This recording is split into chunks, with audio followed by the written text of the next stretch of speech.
Hi, lovelies. I hope you're having a wonderful Saturday and enjoying your weekend, hopefully, with lots of music and possibly lots of singing also. Just going live today because I would like to talk about how to do it versus how exactly to do it. Well, let me, of course, specify what I mean by that. And after I get through, I'm going to answer some questions. So, when you watch all the videos on YouTube, including the ones I'm making and including all the ones that everyone else is making, or whenever you are getting an online course or just getting resources that are kind of general, where somebody demonstrates and you then at home on your own, you just kind of try to do that same thing. That's a case of how to do it, right? You watch how to do it and then you try to do it. But there's a big difference between doing it and doing it exactly right. And that's when I feel that makes the biggest difference in actually any musical training is just doing it versus doing it exactly right. So, how do you exactly sing? And the thing is that you can only know by someone hearing exactly your voice and doing it exactly in your voice. So when you hear me demonstrate an exercise, you hear just me doing it, but when you do it, and this is something that happens all the time. Just today when I was giving feedback in my master class, there have been, I think by now almost everyone in the master class has posted one very specific exercise that I had showed someone, and everybody has posted it by now. And it's just kind of crazy how many things can go wrong just doing a simple exercise, or it seems like a simple exercise. How many things can possibly go wrong? But by not doing the exercise exactly right and executing it exactly right, the whole purpose of the exercise might be defeated, or you may not practice what you want to practice, or even make it worse. And it's the same when it comes to singing a song. You may think you're hearing one thing and you're picking up what somebody shows you, but how do you know you're exactly doing that thing and you're exactly doing it right in your own voice? You should, of course, not try to sound like someone else. That is also a danger. We just had that. We had just had a discussion in the masterclass group about how sometimes you listen to someone's voice, you hear that color, and you subconsciously try to imitate that same voice color. So if you're listening to a singer who has a very bright voice color, you're trying to somehow sound that way because that's the way you think it should sound. But the way to do it exactly right would be to translate it into your own voice and then, of course, get feedback from someone if that is the thing you should be doing in your voice. And if you're actually having that sound that reflects the natural sound of your personal voice. And it makes the hugest difference because when you just pick up something, an exercise, or even a song, when you're learning a song, you pick up certain things, but then there may be a lot of things you're not picking up. Or you're thinking that you're doing something, but really you're not. Or you're thinking you are singing the right pitches, but you're really not. So, how do you know? And that's only possible to know when you have someone on the outside with like a third ear, or yeah, like third and fourth ear, in addition to your own two ears, who's also trained, who can give you feedback on, are you just doing it or are you doing it exactly? Are you exactly doing it right the way you need to do it in your voice? And I just can't even tell you enough how much progress everybody makes in my masterclass simply because of the fact that every single day they get feedback from me, and they get not just my ears, they get everybody else's ears, and everybody picks up something.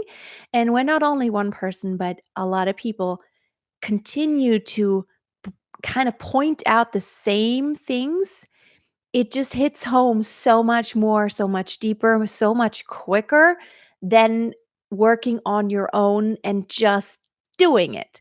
So some people ask me, how long should you practice every day? And some people tell me, I practice for like 3 hours every day, and it seems like I'm not getting better. My reply is that there's not a set amount of time that you should practice. It's the intentionality that is really important. Excuse me. How intentional are you about your practicing? How focused are you? Are you just doing it and like doing it over and over again, but you're not really fixing anything by just doing it without knowing what am I supposed to address? What am I supposed to focus on? What am I even supposed to pay attention to? What is the issue? Excuse me. I don't know why. I haven't had to cough all day and yesterday, but now I'm starting to. I don't know why. Maybe just because I ate some whipped cream just now. I had some strawberries with whipped cream. Doing it exactly right is so, so crucial because you may just make it worse. And what I see happen commonly is someone wanting to sing a certain song, and I know how that works. You want to sing this specific song that you love so much and you want to master it. So you just keep singing through it again and again and over. And you just sing through it again and you sing through it again and you sing through it again. But in reality, you're not fixing anything because just singing through the whole song isn't really helping you to focus on that main issue that you should be working through. And what you need to do is to identify, first of all, what is the problem or the problems, maybe more than one. What is the problem? Isolate that problem, just do that little area of the song, and then formulate exercises that help you address that. What I do a lot of times is just I'm looking at the song and then I'm thinking, okay, it's the fifth interval upward that's giving someone trouble. So let's make an exercise where you have a fifth interval upward going from a closed to an open vowel, kind of imitating what's happening in the song, but simplifying and just isolating. Make an exercise that kind of imitates what's happening in the song, but isn't the song yet. So you can really focus and then slowly add the elements that are happening in the song to the exercise to where it then gets closer and closer to how it's happening in the song. And then finally putting it back in the song and, singing not just that little part, but a little bit before that difficult area comes up and a little afterwards. That's kind of how you go about it. And that's, again, how do you know where to start? It's really the difference between just doing it or doing it exactly right, the way you need to do it in your voice, because everybody's voice works totally differently. So hi, Guaraf. I'm going to try to answer a few questions. So if you still have, by the way, I still have the early bird discount for my masterclass going on until Wednesday. That's only 4 more days now. Go to masteryourvoice.tv/online minus masterclass and you get your $100 early bird discount if you register for the online masterclass. It's a 4-month intensive program where you get my personal feedback every day of the week, Monday through Friday. But I usually do it on the weekends also, but I'm not claiming to. I just gave feedback to my masterclass because it's so much fun and I just love everyone in there. So, let me read your comments now. By the way, the coupon code is early bird, one word. So that's that. Got a couple more spaces available, and I'm going to close the class. I'm going to close it up soon, and then it's going to be closed. You're not going to be able to get in until later this year. Guaraf, absolutely. As I have heard from some people, try to sing like this singer because you sound like that. At some point, it's okay. But if you truly want to stand unique, you just got to find your own niche. Yeah. Plus, how much fun is it to sound like someone else versus just doing you? I think it's more fun just to do me. And probably you could take elements of what that original singer is doing, but you shouldn't try to sound like that. Even though sometimes, of course, it certain songs lend themselves to you singing them because the original singer has a very similar voice type to yours. And so that probably could be a good song to sing for you because probably about in your good range and same. kind of energy in the song, so that would make it easier for you to sing this song. But you should never try to sound exactly like someone else. It's not fun and it's not healthy, and I just don't know. I never liked I like to learn and I want to be able to imitate someone else, but then make my own thing out of it. That's what I do generally in life. I learn from all different places, from all different people, and then I kind of it's like making a cake. I'm taking from everywhere, all those ingredients, and then I'm mixing it all up in my own bowl and making my own cake out of it. That's how I see it. That's how you have to do it with singing too. Just take all the knowledge, but then you have to be your own self. You have to be your own artist. Yes, become your own artist. Really wish I could join your workshop, but that's not possible. I'm so sorry that you can't. Maybe at some time in the future. What if I get inspired by someone? Yes, definitely. You want that is a wonderful thing if you get inspired by someone. That doesn't mean you have the exact same voice that that person has, and you don't want to, of course. So, definitely be inspired and motivated and learn from those singers that you admire so much if they have healthy technique, that is, and emulate those things. Which doesn't mean your voice sounds exactly like them, and it shouldn't be. So, wow. Hi, Freya. I did not see you live on Thursday. No, I didn't. I was not live on Thursday. I was out, and that's why I skipped this week, and that's why I'm going live today. Probably will next week. I had a very full week, and I was actually out and about. I was doing some things, so um, like I spent most of my life hearing Chester Bennington from Linkin Park, yes, and I always wanted to sound like him. Well, you wanna be able to sing like him, but you don't wanna sound like him. You can sing like someone, like have the skills that someone has, but you shouldn't wish to have a voice that isn't actually your own. I don't think that is desirable even. And so coming to terms with the fact that your voice is unique and doesn't sound like anybody else's is such an important part of really gaining more confidence in your own singing. You have to come to the point to where you appreciate your voice and you know your limitations and you want to work on those to where you don't have as many limitations, but you also know your strengths. And so if you happen to have a low and dark voice, but you just love a bright and high voice color, that's okay to love that, but you shouldn't try to sound like that because that would be totally the opposite spectrum of what you naturally can do. And you will only be frustrated trying to sound that way because that is not, it's like wishing for a six pack. And like, let me just tell you this, I don't have a six pack. I'm very fit and I work out almost every single day. But what is important for me is healthy, like being healthy. And I figured out for me, having a six pack is not healthy. For a lot of women, it's not healthy. You lose so much body fat, it has consequences. And I've known people who women who have gotten sick, who like lost their periods because they had such low body fat. That's not healthy anymore. And it's the same with your voice.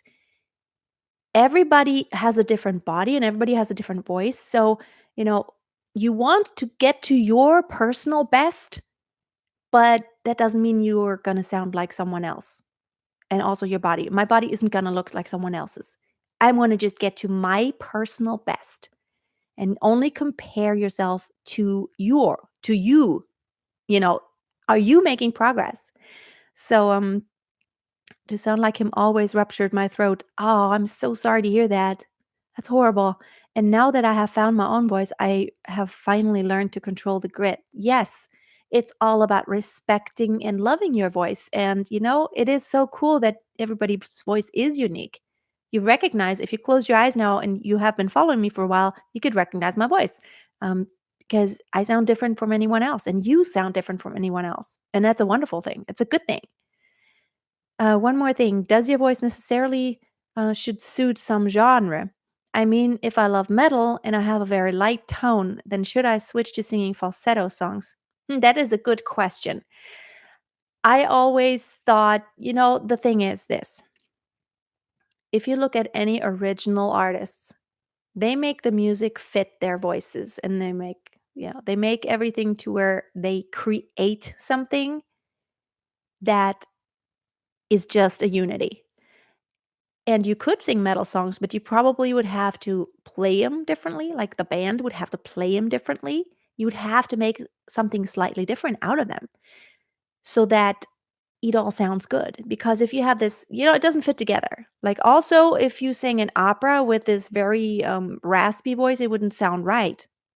Because the instruments playing this very clear and accurate tone, like the strings and the bassoons and the oboes, they're playing these very crystal clear, accurate tones, and then if a singer came up on stage and sliding and slurring and yelling and shouting and raspiness going on, that would not fit together. That would like be two different things. So as long I'm a big believer, if the sound is coherent, like whatever the instruments are doing and your voice is doing, you could do any genre you want to. There could be metal that isn't harsh. There is metal there that isn't that harsh, that doesn't need this totally gritty voice. There is such a thing. So you can sing whatever you want to. That's my opinion. I sing soul. I'm not a soul singer and I don't have a huge gigantic voice. I just don't. But I can sing soul songs that come from the heart. They don't require this huge gigantic voice, but I can sing it in my own unique way. A song is all about communicating something in there. And if it's authentic while you are being you, you can always do it. If you're being authentic in the sound and in what you're communicating and the words. That's my opinion. As a brand new singer at age 60, awesome. Congratulations to you, Karen. We got a bunch of singers in the master class who started really late in life, 60 and beyond, and they're doing so well. And so the master class is my favorite place in the world because it's like a lot of people who say, I can. It doesn't matter how old I am. I can still be a beginner and just go ahead and do this. So I listen to many versions of songs as I can. Yeah, that's good to find arrangements which I can currently handle, as well as arrangements to pursue in my future development. That's a great idea. Very smart, Karen. So, really making just helping your voice to fit into what you currently can do, while always, of course, looking at growth and trying to improve all the time. That is great. And by the way, in my masterclass, what is so valuable is that you do get that one-on-one feedback of me. You could ask me like, what songs would be good for my voice, and what can you recommend something, or what keys would be right for me?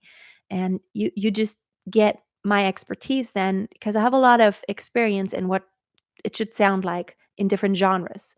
And then we also have hot seats where you get an actual one-on-one session with me, like I'm talking to you, and then we do a video chat.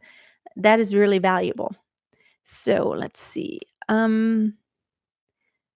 mean, fry is placed pretty high in tone, head voice mostly.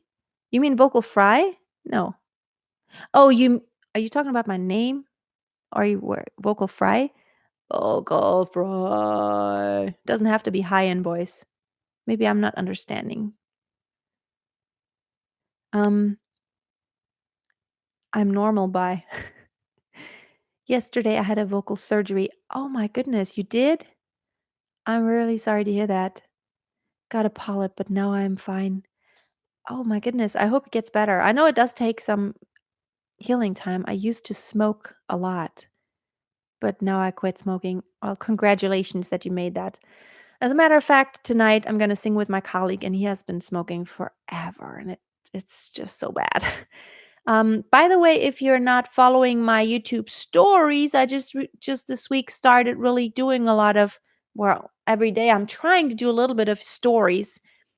If you're in your app, so if you go to your YouTube app, like let's see, and you go to my channel, whoopsie, hold on. So you go to my channel, you'll see like this right here. If my Wi-Fi is ever going to work. What is going on now? It's not doing it. But anyway, there's YouTube stories. Why is my Wi-Fi not working? It's kind of weird. I want to show you now. YouTube stories. Okay, so like if you go on your mobile, there this is my channel. You can just look at my channel and then on the top you can kind of different things and there's stories. Where's it? Stories right here. And then you see stories. I just kind of did a short thing saying I was about to go live. Um there have been almost 9,000 people viewing it. It's kind of cool. So just kind of doing some behind the scenes and probably today I'll do a little bit of when we're at the gig or something, do a little bit of YouTube stories. It's kind of fun because I can connect with you a little bit more and you can kind of see what I do. Um have you seen Freya's video about singing head voice like a rock star? Oh yeah, that is a good one. That is a really useful one.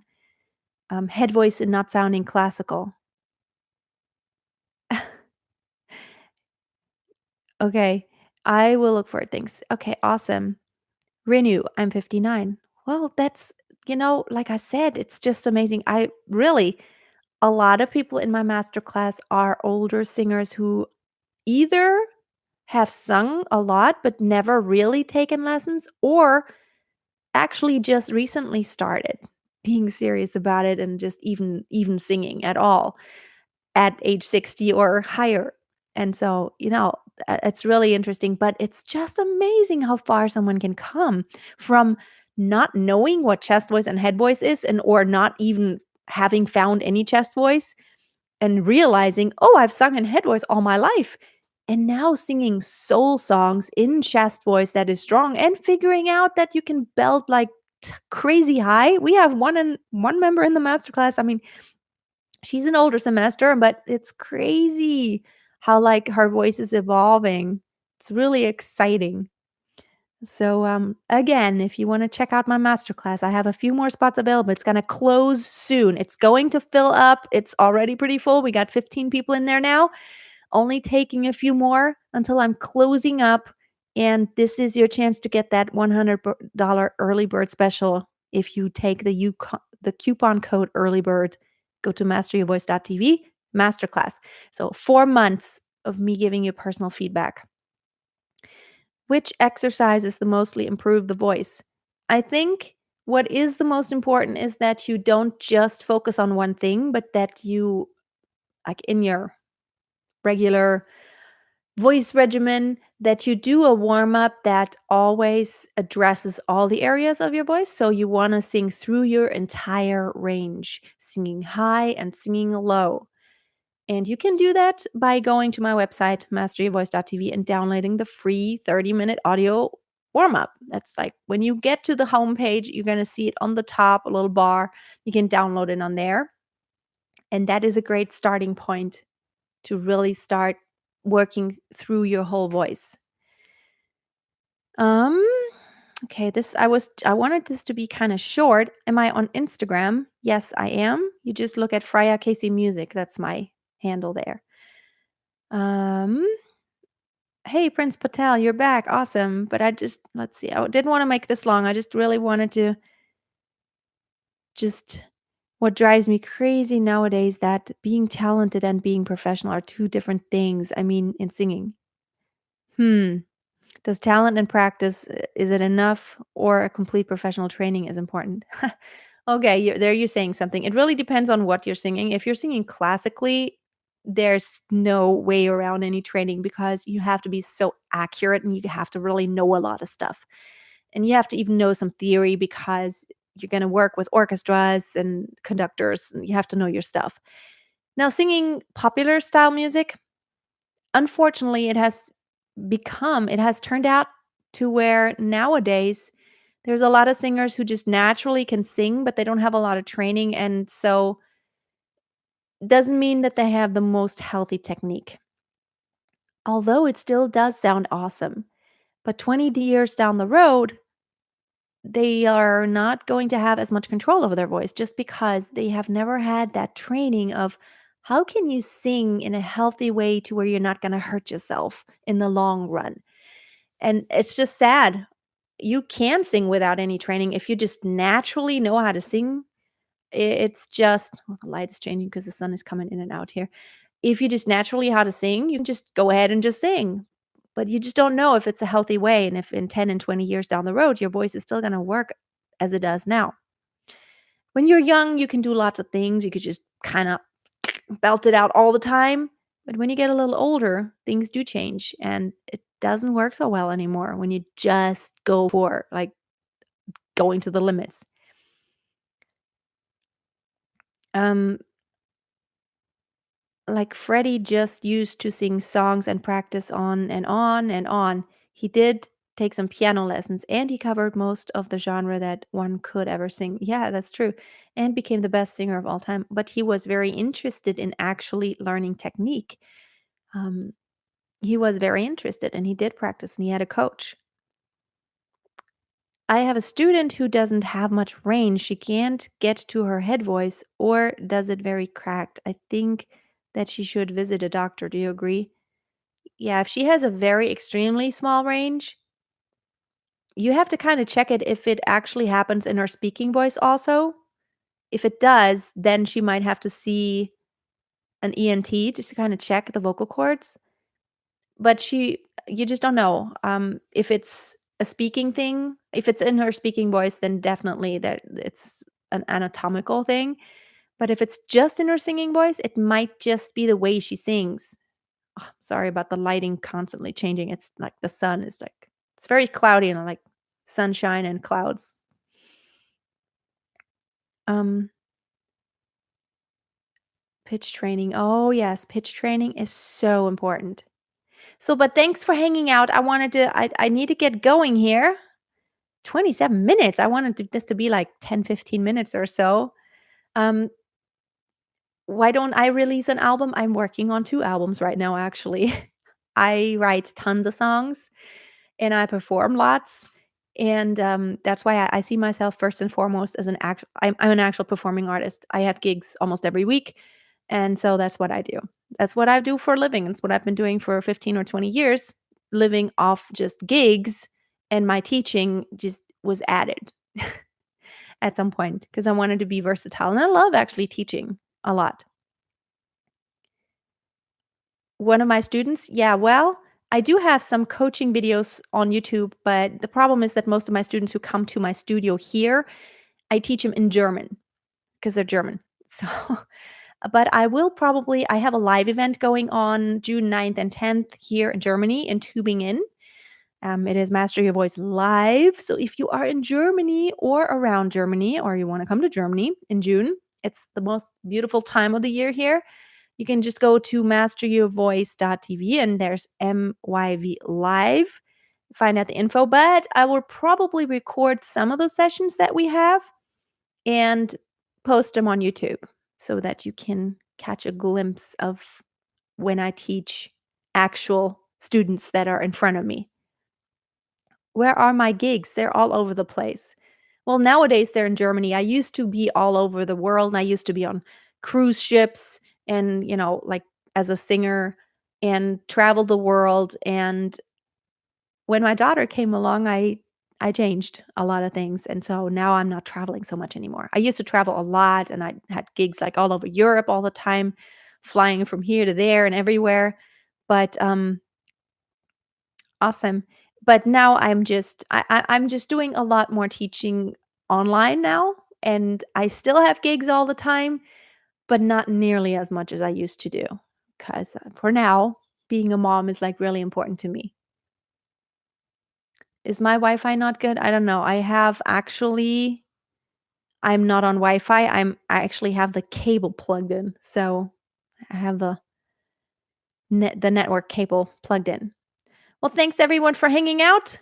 I'm going to close for now and hope you're going to be back next week. Hopefully, I will have time to do another vocal exercise boot camp video next week, and I will hope to see you there. Have a wonderful weekend. God bless, and always keep a song in your heart. Bye now.